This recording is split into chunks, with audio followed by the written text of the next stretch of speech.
Hi kabayan, mga onda ita. Kay naitay blessings to ba kay gitagaan ta sa atong silingan o gamayng grasya.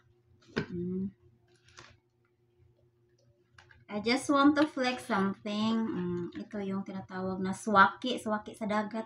Kaila mo ani? Kani ba? Mao ni swaki. Dara o dara. Mao ni swaki. Kinsay mo kaon, ha? Panguha mo ato sa dagat, oy. Kay natag ra na, ha? Iya yung pangpangayoon. Oy, panguha mo ato sa dagat, no? Kapoy ra bagkuha. Natag ra din. So ingani ra din ni siya, no? Ay sabi. Di lang tawag. Ibaw na ka.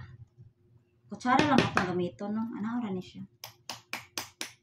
Imo ra nang ko anong sa clean. Ako ra. Mama, igo ko kumaoy. Mama, inom na iya sabaw. Hala. Kung ano to sa tinai, kanang siya mga tinai. Ikaw na. Tinai. Mukha, hindi na ma. Tara. Mao ni ang sod niya. Mao ni ang sod niya mga kabayan. Di ba lami kayo no? Yung mga onat di ay. So ato na siyang butangan sa atong kanon no. Okay. Tungita ko, guys. Favorite kay ni nako kabayan ay as in grabe. Buti na lang bagay. Dumating yung neighbors ko tsaka dili jud pa alkansi ba no? Otro pong ulit. Ana or na siya pagkaon naguna-una na. May tagkanon. Ako ra yan. Masa.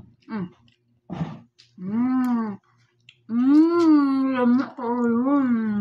Makaon ka? Ayo. Kuha. Ano? Kuha. Dili ka? Ako nang hotdon. Ay. Di kuha na sa akong anak. Di siya palkansi.